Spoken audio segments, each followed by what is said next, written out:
सोचिए दोस्तों, जिस वोट से सरकार बनती है अगर वही वोट पहले से ही तय हो तो क्या भारत सच में लोकतंत्र कहलाएगा? मतलब कि आपका वोट डालना न डालना बराबर हो जाए, जहां फैसला लोगों के रेशियो से होता हो, मतलब जितने वोटर्स हो उनकी वोटिंग से होता हो, उसके बजाय फर्जी वोट बना करके आपके उस बैलेंस को बिगाड़ दिया जाए और कोई पार्टी जीत जाए, तो क्या लोकतंत्र आपका सुरक्षित माना जाएगा? राहुल गांधी का दावा है भारत का लोकतंत्र चुराया जा रहा है। तो दोस्तों, हाल ही में राहुल गांधी ने प्रेस कॉन्फ्रेंस में चौंकाने वाले आरोप लगाए हैं।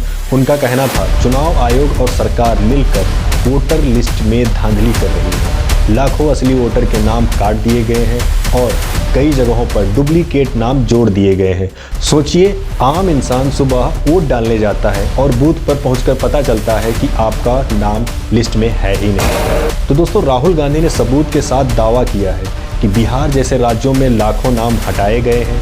कई लोगों का नाम एक ही समय में दो सीटों पर मौजूद है। और सबसे बड़ा आरोप 2023 का नया कानून चुनाव आयुक्तों को इतना सुरक्षित बना देता है कि अब उन्हें कोई जवाबदेह नहीं ठहराया सकता।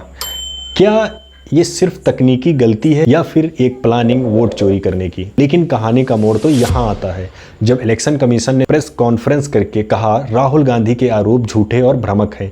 इसी का दावा है कि हर नाम जोड़ने या हटाने की प्रक्रिया पूरी तरह कानूनी है। ड्राफ्ट और फाइनल वोटर लिस्ट सबको उपलब्ध कराई जाती है। हर पार्टी को बूथ लेवल एजेंट नियुक्त करने का अधिकार है। जब आप वोट डालने जाते होंगे तो हर पार्टी का एक एजेंट आपको दिखता होगा, उसी की बात हो रही है। तो फिर सवाल ये है कि कौन सच बोल रहा है, राहुल गांधी या चुनाव आयोग? अब जरा संविधान और कानून पर नजर डालते हैं। आर्टिकल 326 हर भारतीय नागरिक जो 18 वर्ष से ऊपर है उसको वोट डालने का अधिकार है। आर्टिकल 324 चुनाव आयोग को चुनाव कराने की पूरी जिम्मेदारी और अधिकार दिए गए हैं। रिप्रेजेंटेशन ऑफ पीपुल एक्ट 1950 में लाया गया, जिसके सेक्शन 21 में वोटर लिस्ट की तैयारी, संशोधन और प्रकाशन का नियम तय किया गया है। यानी कानून कहता है ड्राफ्ट लिस्ट जनता और पार्टियों को दे दी जानी चाहिए। जो वोटर लिस्ट दी जाती है आप लोगों को, आपको मिल जाएगी, हर पार्टी एजेंट के पास होती है। हर नागरिक को आपत्ति दर्ज कराने का अधिकार है। मतलब अगर आपका नाम गलत है, एड्रेस गलत है, मकान संख्या गलत है तो आप उसको संशोधन करा सकते हैं। और नाम जोड़ने हटाने की अपील डिस्ट्रिक्ट मजिस्ट्रेट या चीफ इलेक्टोरल ऑफिसर तक की जा सकती है। मतलब अगर आपका नाम नहीं है, आप 18 साल से प्लस हैं, तो आप अपना एप्लीकेशन दे सकते हैं। लेकिन राहुल गांधी का कहना है कि ये सब कागज़ पर अच्छा लगता है, ज़मीनी सच्चाई अलग ही है। कुछ गाँव के लोग कह रहे हैं कि बिना पूछे उनका नाम काट दिया गया और यही बात सुप्रीम कोर्ट तक पहुँच गई है। सुप्रीम कोर्ट ने हाल ही में बिहार की वोटर लिस्ट पर बड़ा आदेश दिया है। हटाए गए 65 लाख वोटरों की सूची और कारण जिला स्तर पर प्रकाशित करो, मतलब तुरंत ही जमा करके दिखाओ। आधार या इपिक के साथ हर व्यक्ति की आपत्ति स्वीकार करो, मतलब बगैर आधार के साथ नहीं हो सकती। डिटेल में जानकारी कोर्ट में जमा करो। यानी अदालत भी मान रही है कि इस प्रक्रिया में पारदर्शिता की कमी है। प्रेस कॉन्फ्रेंस में राहुल गांधी ने बताया है कि बहुत सारे वोटर्स ऐसे हैं जिनको एक ही एड्रेस पर, मतलब एक ही मकान संख्या पर भरा गया है। कुछ लोगों के फ़ोटोज़ सही नहीं आ रहे हैं, कुछ लोगों के फ़ोटोज़ ब्लर आ रहे हैं, कुछ लोगों के पिताजी के नाम पे बस एवी लिख दिया गया है। कुछ लोग ऐसे भी हैं जिनका एक ही नाम कई वोटर लिस्ट में शामिल है। तो ऐसे ही कुल मिला के 1 लाख प्लस वोटर फर्जी वोटर बताए जा रहे हैं। क्योंकि कहीं भी जीत हार जो होती है वो एक वोटर से होती है। या फिर आप उस एरिया का कैलकुलेशन कर लीजिए कि आपकी वोट कितनी है और आपको कितनी फर्जी वोट बनवानी है, उसके हिसाब से भी आप जीत सकते हैं। तो मतलब ऐसा किया जा सकता है, वो ऐसा हुआ भी है, ऐसा दावा करते हैं राहुल गांधी। प्रेस कॉन्फ्रेंस करके बाकायदा वीडियो रिलीज़ करके प्रेजेंटेशन दे करके उन्होंने बताया कि इलेक्शन कमीशन से जब उन्होंने डेटा मांगा तो उनको एक 7 फीट ऊंचा हार्ड कॉपी दी गई, ना कि ऑनलाइन वाली सॉफ्ट कॉपी जिसको तुरंत कंप्यूटर में फीड करके आप सर्च कर सकें। हार्ड कॉपी देखने में थोड़ा टाइम लगता है। एक एक वोटर लिस्ट आपको चेक करनी होगी, एक एक डिटेल चेक करनी होगी, फिर आप पिछले वाले में क्या चेक किए थे, इसमें सही है या गलत, वो भी मैनेज करना पड़ेगा। लेकिन ऑनलाइन आप तुरंत ही डाटा निकाल सकते हैं। एक क्लिक में नाम टाइप किए और सर्च करके आप निकाल सकते हैं।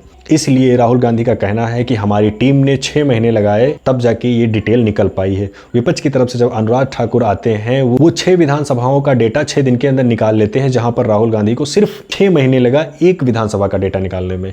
तो ऐसा हो सकता है कि इलेक्शन कमीशन ने उनको अच्छा डेटा दिया हो, सॉफ्ट डेटा दिया हो, जिससे ऑनलाइन उनको आसानी हुई हो। या हो सकता है क्योंकि अगर अनुराग ठाकुर ऐसी बातें करके विपक्ष को दबा देते हैं, उन पर ही ब्लेम कर देते हैं, तो ये पूरा मामला दब जाएगा।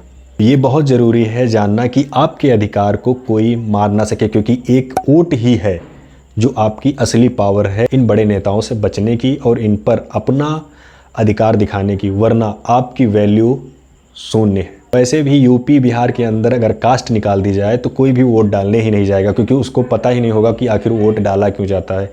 लगभग सभी वोट कास्ट और धर्म के लिए डालने जाते हैं। तो इन चीज़ों से बाहर निकलिए और वोट शिक्षा, स्वास्थ्य और विकास के नाम पर दीजिए। वहीं दूसरी तरफ जब ईसी के द्वारा यानी इलेक्शन कमीशन के द्वारा जब प्रेस कॉन्फ्रेंस की गई तो आप देखिए पहले बयान क्या दिया जा रहा है। ये सवाल पूछना चाहिए कि इलेक्शन कमीशन इलेक्ट्रॉनिक डेटा और वीडियोग्राफी क्यों नहीं दे रहा है? क्या अपनी माताओं, बहुओं, बेटियों सहित किसी भी मतदाता की सीसीटीवी वीडियो चुनाव आयोग को साझा करनी चाहिए क्या?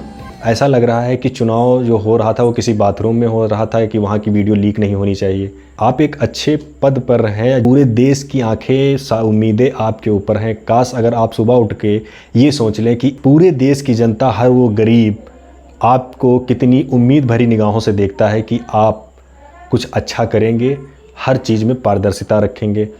अगर वो अपने ही भरोसे आ जाएगा फिर आप लोगों की ज़रूरत ही क्या रहेगी। जो भी जिम्मेदार पदों पर रहे उसको एक बार गरीब जनता के बारे में ज़रूर सोचना चाहिए, और आपको भी एक सही नेता चुनना चाहिए जो सबके लिए काम कर रहा हो। अगर आपके लिए करेगा आज का नेता तो कल वाला आपके लिए नहीं करेगा, और कल वाले के लिए आपकी मानसिकता बन जाएगी कि पहले वाला मेरे लिए किया था इसलिए अगला वाला मेरे लिए नहीं कर रहा है। इसलिए ज़रूरी ये है कि हर नेता सबके लिए काम करना चाहिए, वो चाहे मेरे फेवरेट वाला हो चाहे मेरे फेवरेट वाला ना हो। नेता नेता होता है, वो सबका होता है। तो सच क्या है? क्या राहुल गांधी का वोट चोरी वाला आरोप सही है या चुनाव आयोग सच में निष्पक्ष है? सवाल सबके लिए है। अगर वोटर लिस्ट पर भरोसा ही नहीं रहा तो लोकतंत्र का क्या? आप वोट डालने जाएंगे उसका कोई मतलब नहीं रहेगा। क्या भारत का लोकतंत्र उतना मजबूत है जितना हमें सिखाया गया था? क्योंकि अगर आपकी आवाज़ ही गुम हो जाएगी तो लोकतंत्र सिर्फ एक मायाजाल बनकर रह जाएगा। इसका मतलब है जिसके पास पावर होगा, जो इन चीज़ों को मैनेज कर सकेगा, वही हर बार जीतता रहेगा। तो लोकतंत्र आपकी आवाज़ है, क्या वो आवाज़ गुम हो रही है?